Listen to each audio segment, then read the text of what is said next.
Hello and welcome to the NextPowerUp Impressions of Helldivers. This is a Sony mobile entertainment game developed by Arrowhead, the chaps who made Gauntlet.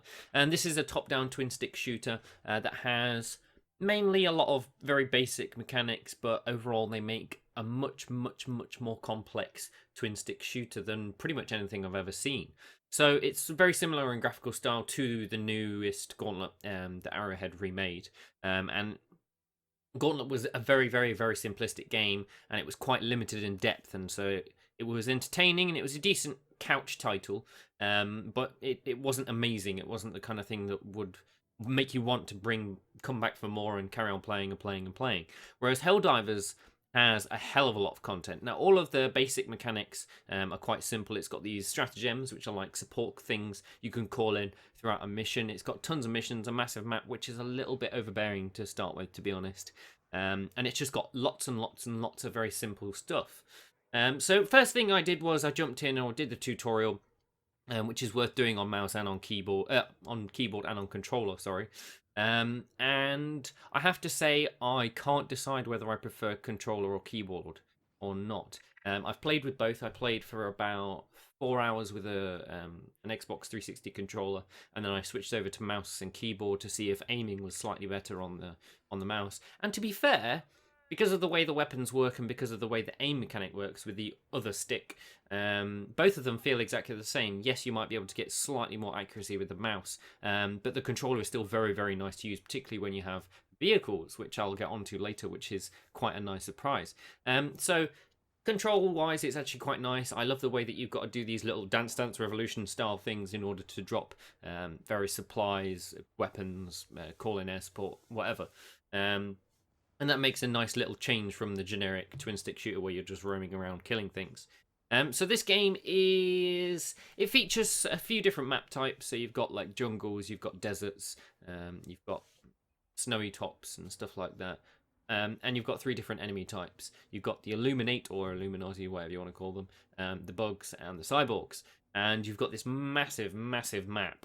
Now this map is split into these little sections which go towards each of the 3 homeworlds for these enemies. And the community as a whole, this is primarily a multiplayer game, sort of defeats these segments in order to move closer and closer to the enemy homeworld. And within these segments, you've got a couple of planets, which will have missions on, which you'll be able to do in order to add to the community effort in order to complete that sector and move on to the next one. And then you'll have this gigantic prime world, which will have just a singular mission, which you've got to sort of sit and defend, do some pretty basic objectives, but try and achieve as much as you can for those just interested in lots and lots of XP instead of collecting items. Now, the map is, when I jumped into the tutorial, wonderful, easy. It was kind of a bit, that was intense, but then after a while, you just got to play the game in order to get to grips with all of the systems. But then when you jump onto the map, you think, whoa, I have no idea what I'm doing, and it's not really quite clearly explained, so I think the tutorial could just use a little bit of fine-tuning for when they throw the players into the map.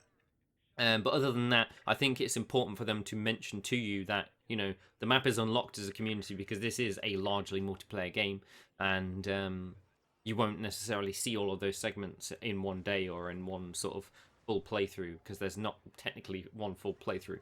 This game is, I would say, closest to Warframe in that, yes, it does have sort of main primary missions and all of these planets, but there's no linear mission path where you have to do all of these missions and match a certain goal and then defeat this boss and then that's the end of the game.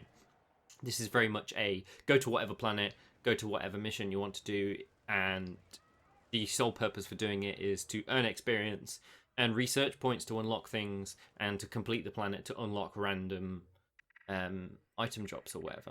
So it is very similar to Warframe in a lot of ways. In that basically 90% of the time you'll be playing to unlock something you think is shiny. So once you've unlocked a certain planet in a sector, you can then replay that for a fairly decent experience boost if you've got the items that you want and you just want to play the game and level up and unlock some more stuff, then you can go for the XP orientated missions. But most people seem to be going for the missions that aren't going to absolutely destroy them, because this game is quite hard and can be quite difficult, and also for the things that they want most. So at the moment, I've spent about 6 or 7 hours with the game over the weekend and the last couple of days, and I've unlocked a fair amount of things. Now, I mentioned earlier vehicles, and I didn't realize this was a thing, because you can drop in ammunition, you can drop in bombs, you can drop in new weapons like light machine guns or heavy machine guns or whatever, sniper rifles, rocket launchers.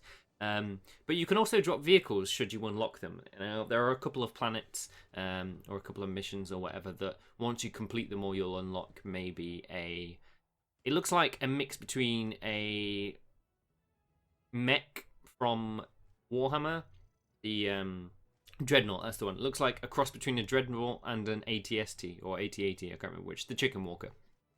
And that's pretty cool. But you can also get APCs, which has one driver, someone on a giant turret, and 2 people on side turret. So you can literally go into a mission with 4 players and just drive around, which is quite a surprise. I didn't expect to see it, but it's actually quite cool. But it's not as sort of overpowered as you think it might be, because there are a lot of pretty hefty enemies. And you can also get tanks as well. And basically, the sole purpose for playing this game, the sole addictive entertainment value, is in the itemization. In that, no one is particularly more overpowered than somebody else. You can just jump into a mission. Obviously, the harder missions are going to require some slightly better items. No items are equal, we'll put it that way. They're not necessarily equal, but they all have their uses.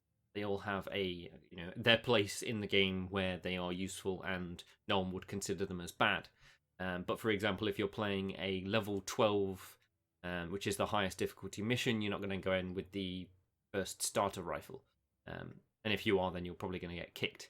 The other thing is, I mentioned this is a multiplayer game. You can play single player, but playing single player on any difficulty mode above 6 or 7, depending on your level and the items you've unlocked, is basically impossible. In the single player, you automatically reinforce, whereas in the multiplayer, if everyone dies, that's it. You've got to start over. And pray you have one person left in order to bring down reinforcements and revive yourself. But a lot of the unlocks are separated into loads and loads and loads of different areas. So when you level up, you'll unlock weapons, traits, little upgrades that you can use in the middle of game, as well as these stratagems, which allow you to cool down stuff.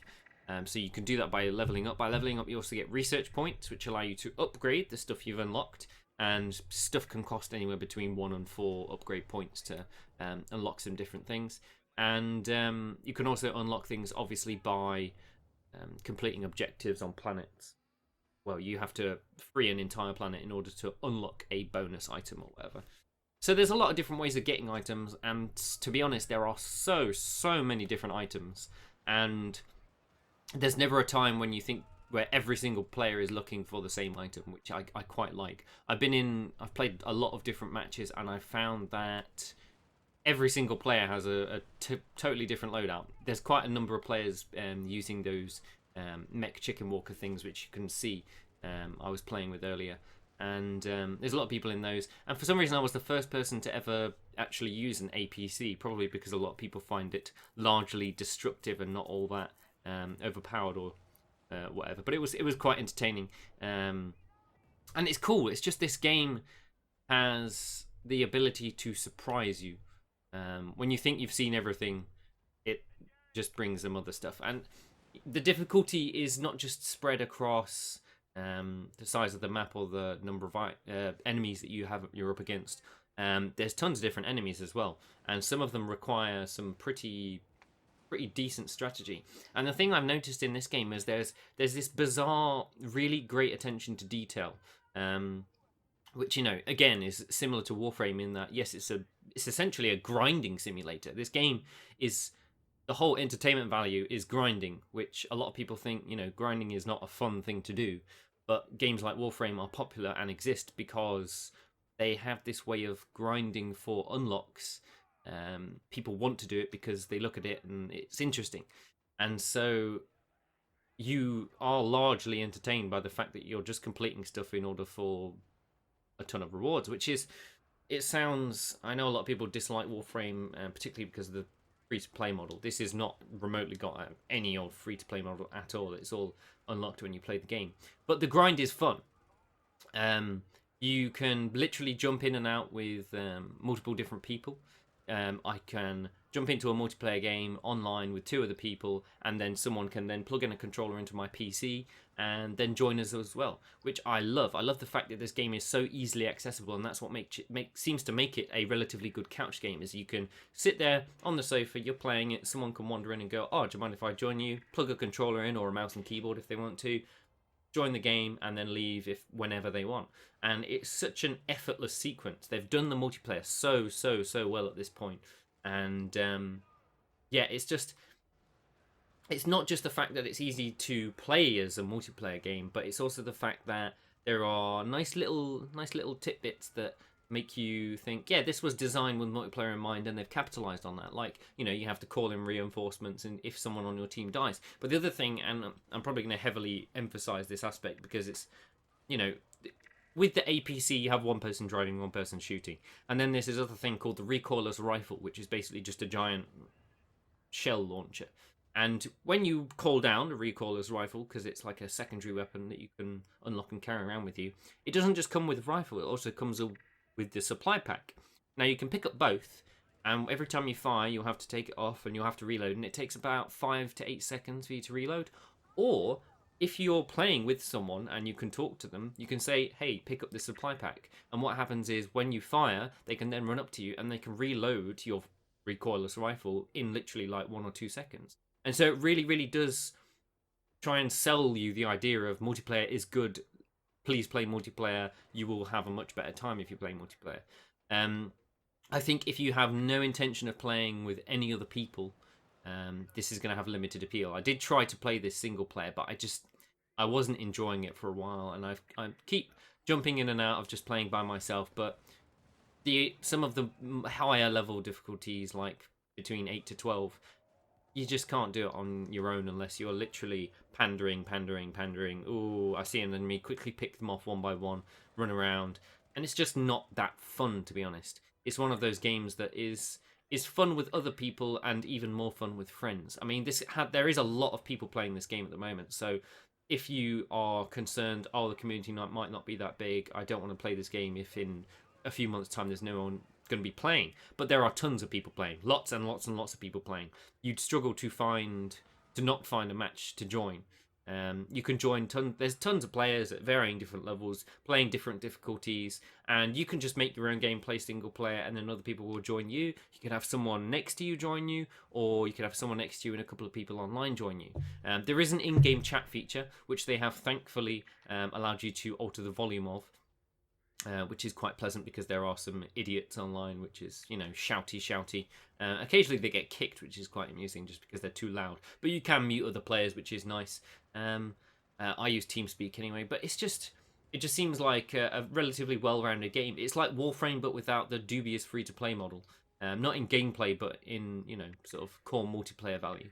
So, yeah, overall, I think I'm enjoying myself so far. I'm going to spend at least 28, if not more, hours playing this game to see if the grind does eventually get boring. Just because I'm interested, because there's a lot of people that are very high level, and I know some people enjoy grinding their faces off and most people don't, but I'm curious to see if I can make it to a relatively high level and then come back and say to you, you know what, I'm still having fun.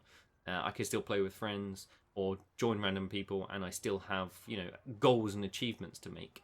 I haven't yet gone against a boss, which is a little bit annoying. I've been playing for, quite a number of hours and many days, and I haven't yet come against a boss. There are enemies in this game that are fucking huge and massive and require copious amounts of firepower and coordination to destroy, but I haven't yet come across a boss, but I do know there are boss maps.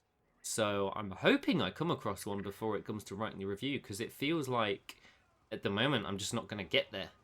Because there's a lot of community points required to get to the end planets in order to unlock the bosses. So, yeah, I'm a bit confused about how that works. But so far, so good. It seems like a relatively entertaining title.